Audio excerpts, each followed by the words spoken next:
आज का टॉपिक है हाउ टू मेक नोट्स, यानी कि नोट्स कैसे बनाएं। Every year student next class में जाते हैं और नेक्स्ट क्लास में जाते ही उनका एक क्वेश्चन आता है कि नोट्स बनाएं कि ना बनाएं, और नोट्स बनाएं तो कैसे बनाएं।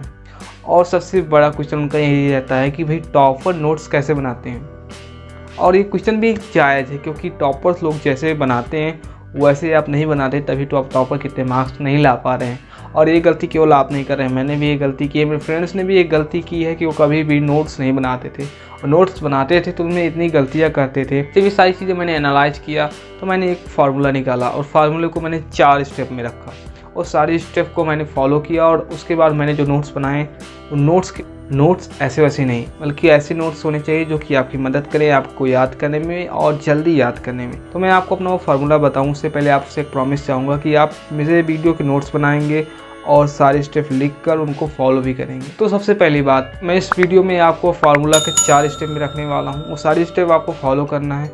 लेकिन उससे पहले एक छोटी सी बात समझ लीजिए कि अगर आपको नोट्स बनाना है तो आपके पास ना अच्छा पेन की ज़रूरत है, ना अच्छी कॉपी की ज़रूरत है, ना अच्छे ज्योमेट्री बॉक्स की ज़रूरत है, क्योंकि नोट्स को आपको रंगने की ज़रूरत नहीं है, ना ही नोट्स को सजाने की ज़रूरत है। तो फ्रेंड्स, मैं आपको बताऊं अपना फार्मूला।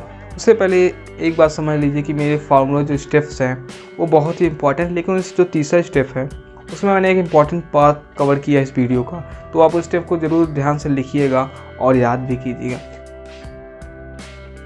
तो आपको नोट्स बनाने के लिए आपके पास एक रेफरेंस बुक होनी चाहिए, और उस रेफरेंस बुक की मदद से आप वर्ड्स को करेक्टली लिख पाएँ, और करेक्टली लिखने से आपका जो प्रोनाउंसिएशन होगा, आपकी जो लिखने की तरीका होगा, उसमें आप राइट लिखेंगे, और राइट लिखेंगे तो आपको धीरे धीरे राइट लिखने की आदत हो जाएगी। दूसरी बात, जब आप नोट्स बनाने बैठें पेन पे ध्यान देना है आपको, यानी कि पेन आपका ऐसा होना चाहिए जो कि थोड़ा तेज़ी से चले, और उसकी निब जो हो ज़्यादा पतली भी ना हो, ज़्यादा मोटी भी ना हो, मीडियम साइज़ की निब रखें, और थोड़ा फास्ट चलने वाला पेन रखें, क्योंकि अगर बीच बीच में कई बार आपको लिखते हैं और फास्ट नहीं चलता तो कॉपी भी ख़राब हो जाती है। भी अगर आप नोट्स बनाते समय ऐसी गलती करेंगे तो बोर्ड एग्जाम में सेम गलतियाँ होंगी, तो आप यहीं पे फुल स्टॉप लगा दें और यहीं से सुधार। तो मोस्ट इम्पॉर्टेंट पॉइंट क्या है, जब भी मैं लिखने बैठता था अपने नोट्स को तो उसमें मैं पूरा जो पैराग्राफ है पहले उसको लिख देता था, नीचे उसकी 4 लाइन छोड़ देता था, और जैसे जिस वर्ड को मुझे समझ में नहीं आ रहा उस वर्ड्स पे मैं स्टार लगाता था, उसके बारे में डिटेल में खोज कर, नेट से खोज कर, कहीं से भी खोज कर डिटेल में नीचे लिख देता था। जो मोस्ट इंपॉर्टेंट क्वेश्चन थे उनको मैं स्टार करके नीचे लिख देता था, उसके सामने लिख देता था मोस्ट इंपॉर्टेंट। तो उससे क्या होता था, जब भी मैं पढ़ने बैठता था तो मैं स्टार को देखता तो मेरे नीचे पढ़ता, वहाँ पे मुझे पता चलता कि ये मोस्ट इंपॉर्टेंट है या इसके बारे में मैंने एक्सप्लेन कर रखा है। तो इससे आपको याद करने में बहुत ही ईजी होगा, और आपको इंपॉर्टेंट पॉइंट्स जो होंगे वो आपको याद रहेंगे और भूलेंगे भी नहीं।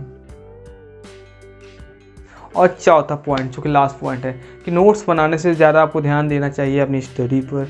नोट्स जो होते हैं वो आपको केवल मेन पॉइंट हाईलाइट करके अपने बाद में याद करने के लिए होता है, यानी एग्जाम टाइम में आप उसको पढ़कर अच्छे मार्क्स लाना चाहते हैं तभी आप उसमें लिखते हैं। अगर आप पूरा टाइम केवल नोट्स बनाने में लगा देंगे तो आप कुछ पढ़ेंगे नहीं तो नोट्स में क्या नोट करेंगे। इस बनाने के लिए आपको 2 चीज़ें बहुत इंपॉर्टेंट है। पहला तो आपकी हैंड राइटिंग अच्छी होनी चाहिए, दूसरा आपको लिखने की स्पीड थोड़ी तेज़ी होनी चाहिए। अगर आप अपनी हैंड राइटिंग बढ़ाना चाहते हैं, स्पीड बढ़ाना चाहते हैं, तो आप ये वाली वीडियो देख सकते हैं मेरे बाएं साइड की, और अगर चाहते हैं कि अपना मैथ में स्ट्रॉन्ग करना है तो आप मेरे दाएं साइड की वीडियो देख सकते हैं।